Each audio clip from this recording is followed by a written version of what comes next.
sure at least a few of you have seen some of our videos on Instagram, probably not TikTok, but on Instagram definitely. Back to you. Yeah, this is clicks, captions, creativity, social media for FRC teams. We do a lot of social media, he and I, it's like our thing on the team, so yeah. So today we're gonna be going over 4 topics. We got strategy, branding, content, and tools, and then also questions if you guys have those at the end. So first, of course, is gonna be strategy. For your social media, you need to have in mind what you want that to achieve. Are you posting just to post? Well, that's what we want to kind of make you think more about it today. So there are several different things, obviously, that your media can achieve. Do you want to attract attention? Do you just want people to know about your team? Do you want other FRC people to know about your team? Mentors, sponsors, alumni? Or do you want, like, other people, people that have never heard of FRC to get to look at your team? You want to legitimize your team. So that would be like other people in FRC. Do you want people to see your team number and know you potentially for your media?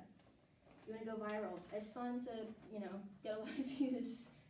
That's something that we know pretty well.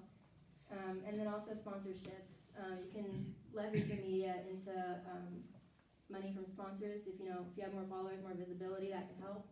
And then also, you can potentially monetize any of your channels. And so your media presence will be different based on what your goals are. And so something to think about is attention. How much do you want to be visible? Like, to what level? How many followers are you aiming for?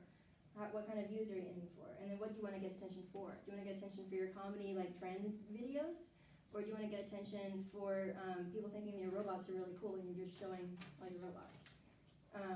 And then for your audience, do you want to be visible to other FRC teams? That would help you, establish legitimacy within that sphere of influence. But then also, do you want to be seen by other people who have maybe never heard of FRC? Do you want to get new recruits for your school or just other people in general? Do you just want people to be educated about FRC or sponsors? That's a completely different subset of people to be viewing your stuff. And then viral, do you just want to max out your views, max out your followers, just get as many eyeballs on FRC as possible? And then money, of course, that's a pretty big reason that people use media. You can get merch, you can get money, all kinds of stuff. And then basically, based on your goals, this is your media strategy is going to look different because more attention is not equal to precise attention. So videos that get a lot of views are typically like less FRC related and more, viewed by the public because FRC has a lot of people, but not everybody. So, the videos that really go viral are more funny, they're trends, they're things that other people see. So if you're just looking for the max amount of views, max amount of followers, that's a really good strategy. You can comment on it. Yeah, sure. The more you see. And also back to the commenting thing and like how people react to your content. I've had we as a team have had people come up to us at events and say, hey, I've seen your Instagram or something of that sort of thing. People really far away. These are at further away events. People that we probably would not really interact with otherwise outside of scouting, and it helps create that relationship. Yeah, that friendly competitiveness, cooperation that FRC is really about. And then also it kind of gets people in the comment sections. You'll be going through and you'll see people, they say things like, never done robotics, but you know what, this is awesome. And then that's really what you are looking for, even if you're just posting it to be funny. That is what you want out of that video. Yeah. And then, so those are the videos that typically get seen by non-FRC eyeballs. Funny ones, trends, things like that. And it's also good to incorporate some FRC into that so that people will learn about it. But then it's your informative videos, your demonstrations, your unboxings. That's like you get a new thing, let's unbox this on camera. And then those, tag your sponsors or tag whoever sent that box to you. And that's pretty helpful. We've actually gotten a lot of response from people that have that we've bought stuff from, and then they've started sending us stuff after we've tagged them and done unboxings with that. So those get viewed by sponsors, by mentors, by alumni, and FRC people, but typically have fewer total views. You're probably not gonna get, 3 million views on an unboxing or your robot doing something, but that is where you're gonna get views from other people in the FRC bubble. And so what we've been doing is a variety of content. That way we kind of grow our following overall with these really viral videos, but then we also get more FRC people and keep their interest of sponsors and stuff by doing unboxings and by doing robot demonstrations. And then, we also post for FRC, like kids in FRC will do memes and stuff like that to kind of get their interest. And then unboxings for sponsors. We do demonstrations for other people. And then we also, a lot of our stuff is trends, but with FRC twists, which help get in non-FRC people. But of course, if you want to advertise your following online, you're going to need to be presentable, which we tie back to branding, which is establishing a distinct, unique, and consistent brand identity. You want people to be able to see one of your videos and know that it's you, and then they see another one, and they're able to recognize, wait, this is the same team that I already saw a video from previously. So keeping your stuff consistent so people can actually recognize you as, that team that's doing that. And so for our rebrand, which we did before the Charged Up season, we started with a vibe, an image that we wanted to evoke. And so we were thinking our old stuff felt pretty stale. And what's the opposite of stale? New, futuristic. So these are the kind of imagery that inspired us for our color palette and for just like the vibe, the fonts that we go for.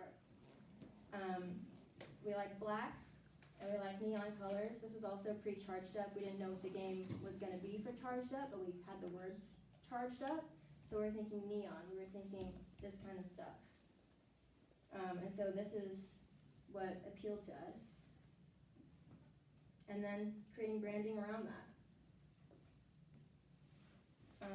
So we need a color palette, we need imagery, you need fonts, and you need logos. All of these things should be kept fairly consistent, or at least the vibe of them should be kept consistent, so that, everything is the same and you can be recognized.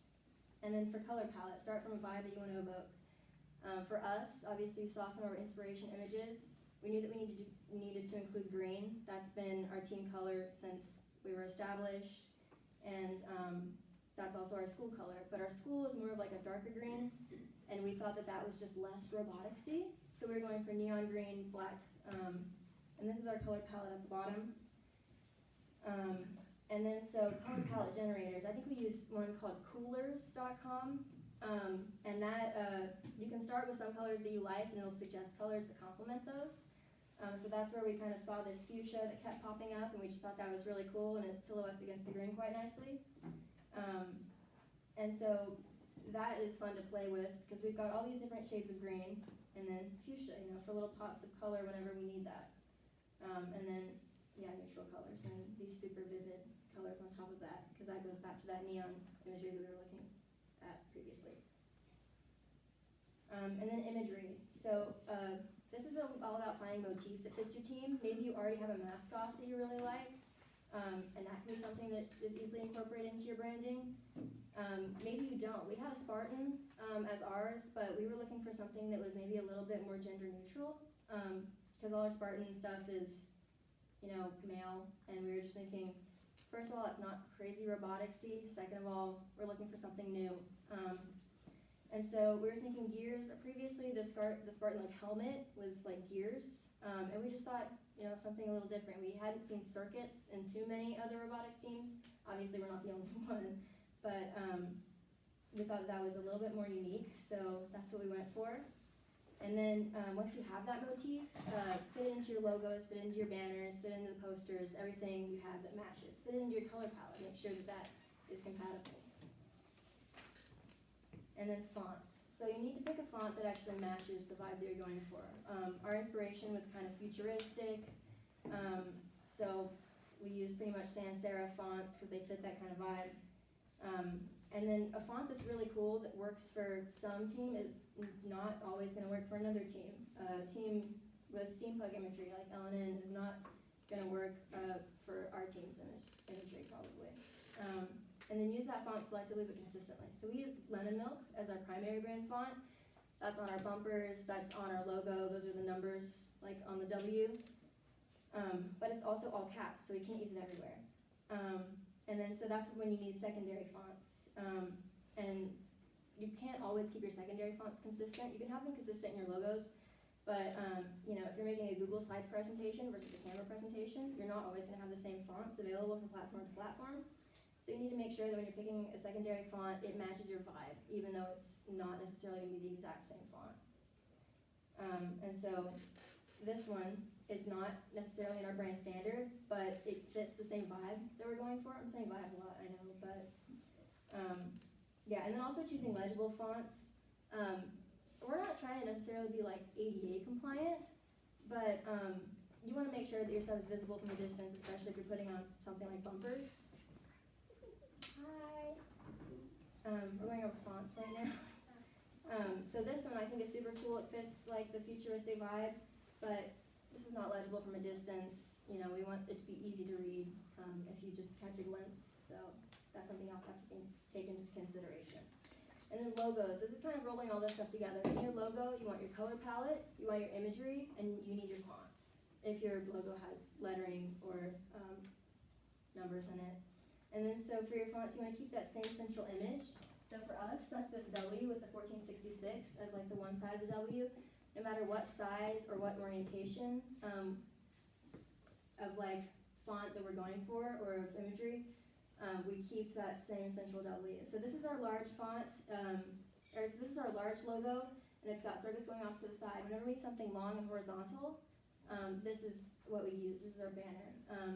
And then so you need a couple of variety. I would say the bare minimum is you need a simple one that's either a square or circle. You need a horizontal one, and then you need a more complex one. So this is our banner at the bottom. Here's our simple square. It's just that W with the 1466, and you can see that we keep that for most of our stuff. This is our complex one. You know, the W is extended, and it says Webb Robotics. That's our pixel square. We've eliminated the fuchsia. It's a little bit more simple because it needs to fit into the amount of pixels that FRC allows. This is just our number. It's that same font. Every time you see just our plain number, it should be this. And then that's an alternate complex because sometimes this one isn't going to work. You know, if we've already got a lot of green in the design, maybe we want to use this one at the bottom. Okay, next step is to generate content. This is what Everett can also speak a lot about. But you want to create and post content that furthers your goals and aligns with your strategy. You don't just want to post, oh, this is an idea that I had, I'm just going to do it. You know, you need to figure out how to fit that idea into your strategy. And, you know, keep in mind the people that you want to be visible to and the level that you want to be visible to. Those are like your main factors. Okay, so we've grouped 3 main different kinds of content: photos, videos, and assets. So photos are just pictures of work in progresses, right? Just pictures of your robot as you're building it. Pictures from events, pictures from meetings, and then just other photos to post or use for other projects. Videos, these are going to be, includes your short clips of just like, oh, here's somebody drilling something. It's going to include edited videos that you filmed with a purpose, like this is the trend that we're filming that we're going to post. And then also longer videos like vlogs, you know, we can do a kickoff vlog, you can do an event vlog, you can do, you know, day 3 of build, this is our vlog. And then reveals, if you're revealing your robot, and recaps. We usually do a season recap, we try to do weekly recaps, we'll do event recaps, and then assets. This is, I'm kind of grouping together banners, posters, infographics, t-shirts, because all of this is also media that you've designed, and it should still fit your standard.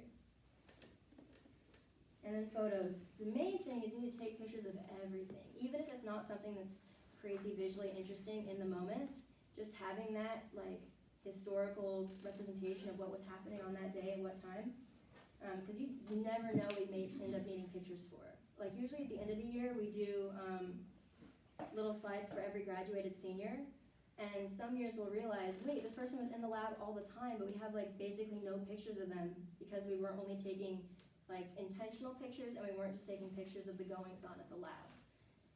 And so you just want to make sure that you've got a variety of pictures. You're taking pictures of something really cool, and you're also taking pictures of just like mundane, somebody drilling.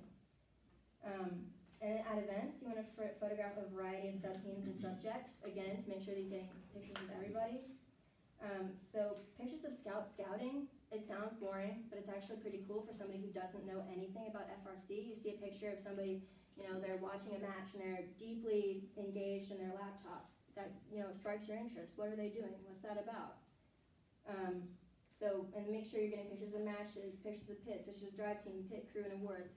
We'll get into what we're posting a little bit later, but you're probably posting carousels after every day an event. You need a variety of pictures for that. One more thing on photos then. Even the mundane ones like she was talking about, you capture people in their zone, which is which is perfect for media. That is exactly what you're looking for, because when sponsors look at their videos, they're not caring about the trends, they're not caring about how funny you are. Maybe it helps them decide, but what they want to see is, are these people good at what they do?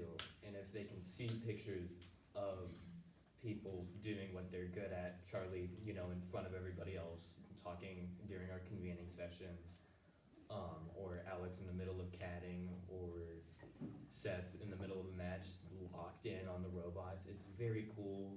Us recording, it's always exactly what they're looking for. So yeah, because you never know what you're gonna need those pictures for. Maybe you don't do senior wrap-ups, but maybe you're submitting for something and you need photos of people in their zone and you're like, oh my gosh, I didn't take it. You just want to take pictures of everything, because I don't take up that much storage.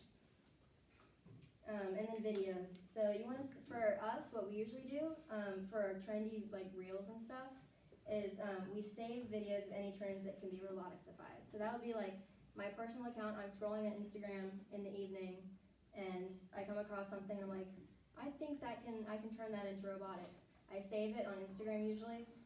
It's like a little collection, a little folder. And then next day in the lab, or next week even, I pull out that folder of all the videos that I've saved that I think could be turned into robotics. We pick one for the day and we film it. And then that would be videos. So you're going to shoot video for those things that you have in mind. This is the trend that we're doing. Let's film something for it right now. And then you also need to shoot videos like Everett was talking about, of just people in their zone, people just doing their thing. Because those can usually be used for reveals and recaps a lot. In your robot reveal, you might want some pictures of it being worked on and that kind of thing. But if you don't have those, then you don't have them. And then so for trends, you're going to need a main subject and a script. That would be like, hey, I saw this funny thing. Everett, get in it. I'm going to film you. This is what you say. And then also, of course, you need videos of people doing fun stuff. Because those, sometimes even for trends, you need B-roll in them. It's not always going to be a talking head. So just make sure that you have that stuff. That's the biggest thing I can tell you, is take photos and film everything. Because of course those miscellaneous clips can be repurposed for reveals, recaps, weekly carousels. And then also, we found that these videos and photos also come in handy if there's any disagreement or misunderstanding or misremembering in the lab, and we're like, wait, what we're saying then? What was that idea? Who did what? If we go back and we have photos and videos of that, we can almost always figure out what was going on. Yep.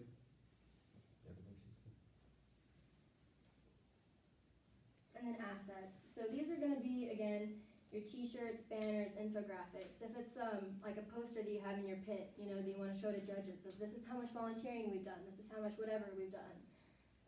Those are things that I hope your media team is designing. You want them to be aesthetic, but you also want them to be informative. So make sure to have a mix of, have little pie charts, have all kinds of stuff, and fit your imagery into that. Because things are easier to read if they're appealing. If your eyes want to run away, then they're not going to read it. And of course, stick to your color palette. And then for infographics and banners, make sure you're consulting the people that know the most about what you're talking about. If it's outreach, ask your outreach team, how much of this did we do? Is there any other detail that we've forgotten that is really significant and we should include?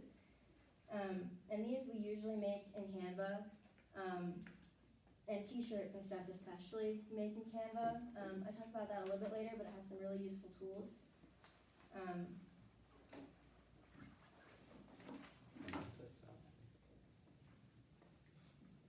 And And then, okay, these are the helpful tools that we use. What programs can you use to level up your media production? So some of our favorite stuff is CapCut. This is where we edit all of our videos. I'm sure some of you guys are aware of this. Canva is where all of our still stuff gets edited. So our infographics, banners, posters, but as well as just like, you know, we're putting together a carousel for Instagram. This is the things we're gonna do. Social media platforms, you gotta post your stuff somewhere, you know, you need an application for that. And then content tracker. This is something specifically that we use that has helped us a ton with all of our media.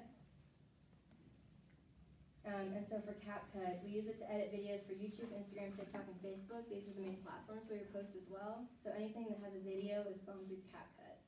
And so typically, the nitty-gritty of how we do that, we shoot it either on a camera or an iPhone, usually for trends and stuff, which some will just pull up their iPhone. And then we usually edit on MacBook. And then so for CapCut, you also want to make sure that you're shooting in highest possible quality, and also that you're editing with the highest possible version of CapCut, which we have found to be the like the CapCut app on your computer. The browser is second best, and mobile, please don't use it unless you like really need to, and it's the only thing that you have. The main thing that's super good for the CapCut app on your computer is it has way more manipulation of audios. Like you can trim them way better, you can extract them way easier, all that kind of thing, which is usually helpful for trends. If it's just like a raw video, you don't necessarily need to do that. But then audio can be recorded with the video, ideally by our mini mics. We've got some mics that we use for interviews and stuff like that. And then you can remove it in CapCut, replace it with recorded audio. If there's something, you know, you're filming somebody talking, then you probably don't want to replace the audio. If you're filming somebody lip syncing, you probably do want to replace the audio. So yeah, you would record that audio and then replace it in CapCut. And this is where the computer app is, you know, way better than the mobile stuff. Yeah, CapCut does this really annoying thing where like a lot of the trend videos that you want to use and like popular songs are there. They're just not called by their actual names, so you have to like search for them, and it'll be like a description of what the song is actually called. So usually it's good to just like look for the feeling or vibe that that song that you're looking for invokes, and then just keep scrolling until you find it or something similar enough. Yeah, if you're having trouble finding something on CapCut as well, you can go to like your browser and try to download the audio file, and if you can't do that, then sometimes we'll just screen record like a YouTube video of a song, and then go to CapCut, bring it to CapCut, extract the audio from that, and trim it, and boom, there you go. The last resort I have used is using my phone to record the audio from another phone, and then extracting the audio from that video. It's tedious, but it works. Yeah. And then here's Canva. We use it for editing and creating all of our still images. So this is for logos, posters, banners, infographics, and t-shirts. It's also for the buttons and the stickers that we guys gave you. All of those were designed in Canva. And then also it's used for presentations where aesthetic is important, like this one. I didn't want to give you guys a media presentation that was ugly, because that's kind of like hypocritical. So this is a Canva presentation. And then it has tools for drawing with curves and lines. That's what the shark is drawn with. It's just, Canva has that thing where, you know, you have a line and it has 3 points and you can like move it around. So you want something with smooth curves. Canva is really easy because you don't always necessarily want to get a public image because, you know, then somebody else can have the same one, that kind of thing. So if you can draw your own, then that's super useful. A lot of our media people use Procreate for like drawings, but if it's like a rendering like this where it's just lines, then you can trace a drawing imported from Procreate into Canva, and then trace it with like a Canva line tool. And then also for us, since we use so much circuitry imagery, you can make custom circuits with the Canva line tools, which we find to be pretty cool. And then platforms, Instagram, TikTok, Facebook, and YouTube. Everything that goes on Instagram also goes to Facebook because they have that like little easy button you can click, share to Facebook. Instagram is the most popular. We get the best visibility on there. We have the most views on there, both by FRC people and by people who are not involved in FRC. And then this is also where content gets made with Instagram in mind first, because it's where we have our biggest following. It's where we get their most views. Everett can talk about TikTok. Yeah, TikTok is nice for us because we don't expect good things from it normally. So it's somewhere, it's a dumpster. We can just throw videos that we made for fun that we don't expect to take off or go anywhere really, but still have those be up there so that they can be seen if like someone is to look into us, like a sponsor and that sort of thing. Yeah, and then Facebook is just basically Instagram copy paste, but with less views and a different audience. And then YouTube, we post all of our Instagram reels and that kind of thing to YouTube Shorts, and then that's also, of course, where we post our vlogs, recaps, reveals, and that kind of thing. And I think we've run out of time almost, but this is our tracker. It's super helpful. It's a spreadsheet on Google Drive. We have a shared Google Drive that everybody on the team has access to. On there, and like a media subfolder, we have a content tracker, which is a spreadsheet where we have a link to the Google Drive location of every video that we've made. And then we also have where we posted it to, where we would like to post it to. So we keep track of, okay, this has been posted on Instagram. We don't need to post it to YouTube, but we do want to post it to TikTok, that kind of thing. So that, if I'm sick, the link publicly is on the drive. Somebody else can post it for me.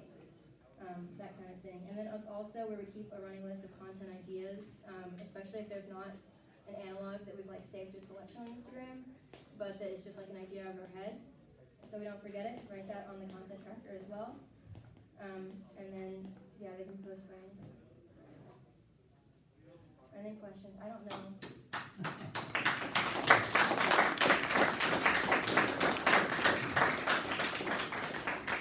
Yes, any questions? So whenever it comes to unboxings, is it unboxing that you do products that you've purchased, that you were given, or that you've purchased with sponsored money? We do unboxings usually for anything we receive, whether that's what we've purchased or what we've sent. A lot of time to even get ourselves on a sponsor's radar, we will do an unboxing of theirs, post it, tag them, and then we've gotten responses back where they've sent us more stuff for free. And then, of course, we do an unboxing of that and, thank them a lot. Be like, thank you, they sent us this, it's great. And then establishes that relationship back and forth. So unboxing we find to be super useful. One other question is, around your social media accounts, how do you manage access? So for us, our mentor, our lead mentor has access to our accounts, and then also media lead, anybody who's often posting. Not all of us have access to TikTok. I think Everett is the main TikTok guy. But our Instagram is our lead mentor. It's me. I think, do you have access to Instagram? Okay. It might just be the two of us then. But yeah, we don't want everybody on the team to have access, because also Instagram doesn't like more than, 3 or 4 devices to have access at a time. So I would say, make sure that it's not just one person that has access. Make sure a mentor also has access, so they can monitor anything that's going on that account. But then you also want a couple of students so that they're learning how to use it, and they can also post stuff. Alright, well thank you guys. One quick thing before you guys run out. An easy video you guys can make tonight or today during your kickoff event is you can record reactions to the game. Go around, ask the big people, ask your main mentor, your team leads, what they think about the game, and record their reaction if it's going to be a big reaction. Ask them to play it up if you want to get more views. But there's a lot today that you